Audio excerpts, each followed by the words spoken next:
നമസ്കാരം. നിയമസഭാ സമ്മേളനത്തിൽ PM ശ്രീ പദ്ധതിയിലെ ഇടത് ഇരട്ടത്താപ്പ് പൊളിച്ച മാത്യു കുഴൽനാടൻ MLA. PM ശ്രീ പദ്ധതിയിൽ നിയമസഭയിൽ പിണറായിക്കെതിരെ കടുത്ത വിമർശനമാണ് മാത്യു കുഴൽനാടൻ MLA ഉന്നയിച്ചത്. PM ശ്രീ പദ്ധതിയിൽ ഒരു വിരൽ UDFന് നേരെ നിങ്ങൾ നീട്ടുമ്പോൾ മറ്റുള്ള 4 വിരലുകളും സ്വന്തം നേരെയാണ് എന്നാണ് അദ്ദേഹം പറയുന്നത്. മാത്രമല്ല RSS നടത്തുന്ന അജണ്ട, ആ വർഗീയ അജണ്ട മനസ്സിലാക്കാൻ പറ്റാത്ത വ്യക്തിയൊന്നുമല്ല പിണറായി വിജയൻ. പിണറായി വിജയൻ തന്നെ കേരളത്തിന്റെ പൊതുബോധത്തിനെതിരെ ഇരുട്ടിന്റെ മറവിൽ പ്രവർത്തിച്ച് രാഷ്ട്രീയം നടപ്പിലാക്കിയെന്നും സ്വന്തം ക്യാബിനറ്റിലെ മന്ത്രിമാരെ പോലും അറിയിക്കാതെയാണ് PM ശ്രീയിൽ ഒപ്പിട്ടതെന്നും അദ്ദേഹം പറഞ്ഞു. എന്തായാലും മാത്യു കുഴൽനാടൻ MLA പിണറായി വിജയന്റെ രാഷ്ട്രീയ അജണ്ടയ്ക്കെതിരെ നിയമസഭയിൽ നടത്തിയ പ്രസംഗത്തിന്റെ പ്രസക്ത ഭാഗങ്ങൾ ഇങ്ങനെയാണ്. ഇവിടുന്ന് ഇന്നത്തെ പ്രതിപക്ഷ നേതാവ് അന്നത്തെ മുഖ്യമന്ത്രി പറഞ്ഞൊരു വാചകം നിങ്ങൾക്ക് എല്ലാവർക്കും ഓർമ്മയുണ്ട്, പലരും അന്നുള്ളവർക്കറിയാം. അദ്ദേഹം പറയുന്നത്, എന്നെ ചൂണ്ടിയിട്ട് പറയുന്നത് പച്ച കള്ളമാണെന്ന് പറഞ്ഞു. ഓർമ്മയില്ലേ? ഞാനത് കറക്റ്റ് ചെയ്യാൻ വേണ്ടി ഒരു അവസരം ചോദിച്ചപ്പോൾ അദ്ദേഹം പറഞ്ഞു, അസംബന്ധം പറഞ്ഞിട്ട് വീണ്ടും അസംബന്ധങ്ങൾ ആവർത്തിക്കാനാണോ എന്ന് ചോദിച്ചു. പക്ഷെ ഇന്ന് നടന്നുകൊണ്ടിരിക്കുന്ന കാര്യങ്ങൾ കാണുമ്പോൾ ആരാണ് പച്ചക്കള്ളം പറഞ്ഞതെന്ന് നമുക്ക് മനസ്സിലാവുന്നില്ലേ? ആരാണ് അസംബന്ധം പറഞ്ഞതെന്ന് മനസ്സിലാവുന്നില്ലേ? കൈകൾ ശുദ്ധമാണെന്ന് 14 വട്ടം നിയമസഭയെ നോക്കി പറഞ്ഞ ആളുകൾ, ഞാൻ പറഞ്ഞതാണ് തെറ്റ്, മടിയിൽ കനമില്ല, പച്ചക്കള്ളമാണെന്ന് ആവർത്തിച്ച് പറഞ്ഞവർ, ഇന്ന് ഞാൻ അതിനെക്കുറിച്ച് കൂടുതൽ പറയാൻ ആഗ്രഹിക്കുന്നത് സാർ. സ്വാഭാവികമാണ്. പിന്നെ ഞാനൊരു കാര്യം അത് പറയാതെ പോകാൻ പറ്റില്ലാത്തതുകൊണ്ടാണ് ഞാൻ പറഞ്ഞത്. അത് ദാറ്റ്സ് ഓവർ, ലീവ് ഇറ്റ്. ഇനി കഴിഞ്ഞ നാളുകളിൽ ഈ സർക്കാർ വന്നതിന് ശേഷം 2 ആരോപണങ്ങളാണ് അല്ലെങ്കിൽ 2 വിമർശനങ്ങളാണ് കട്ടിയായി പ്രതിപക്ഷത്തിൻ്റെ ഭാഗത്ത് നിന്ന് വന്നത്.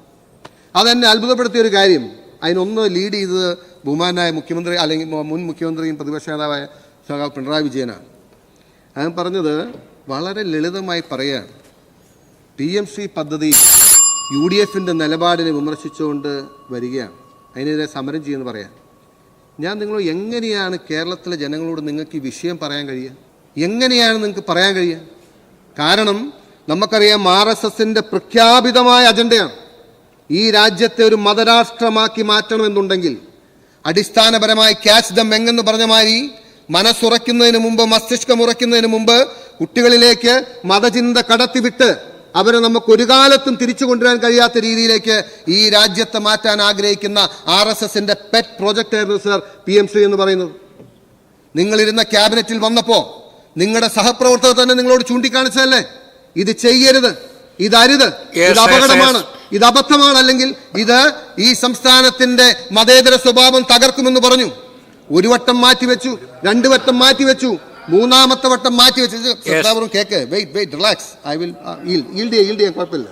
എന്നിട്ട് ചെവി അറിയാതെ ഇരുട്ടിന്റെ മറവിൽ RSSന്റെ താല്പര്യങ്ങൾക്ക് വഴങ്ങി PM ശ്രീ കേരളത്തിൽ നടപ്പിലാക്കാൻ ഒപ്പിട്ട അതേ അന്നത്തെ മുഖ്യമന്ത്രി, ഇന്നത്തെ പ്രതിപക്ഷ നേതാവ് ഞങ്ങളെ ചൂണ്ടി പറയുകയാണ് PM ശ്രീ നടപ്പിലാക്കുമെന്ന്. ഞാൻ ചോദിക്കട്ടെ, നിങ്ങൾക്ക് ഒരു വിരൽ ഞങ്ങളുടെ നേരെ ചൂണ്ടുമ്പോ PM ശ്രീയിലെ 4 വിരലും നിങ്ങളുടെ നേരെ നിൽക്കുകയാണ്. നിങ്ങൾ ഓർത്തോളണം. ഞാൻ പറയുന്നത് ഇടതുപക്ഷ ജനാധിപത്യ മുന്നണിയെ കുറിച്ച് അല്ലെങ്കിൽ CPMനെ കുറിച്ച് പ്ലീസ് റിലാക്സ്. ഇപ്പൊ സമയമായില്ലോ, ഇപ്പൊ തുടങ്ങിയല്ലോ ഉള്ളൂ, നിൽക്കുക, സമയം തരാണ്. നിങ്ങൾക്കും പറയാനുള്ള അവസരം ഉണ്ടല്ലോ, നിങ്ങൾക്കും പറയാനുള്ള. ഈ കേരളത്തിലേക്ക് ആദ്യമായി RSS അജണ്ട കൊണ്ടുവന്ന ആരാണ് സർ? ആദ്യമായി കൊണ്ടുവന്ന ആരാണ്? ഇരുട്ടത്ത് പോയി PM ശ്രീ ഒപ്പിട്ട കോൺഗ്രസ്.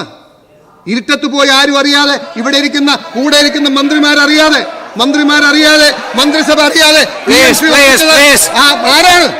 ഇന്ന് നിങ്ങളൊക്കെ PM ശ്രീയുടെ, എന്നിട്ട് മുന്നണിക്കകത്ത് തന്നെ തർക്കമുണ്ടായി, ഇതൊക്കെ നിഷേധിക്കാൻ പറ്റുമോ?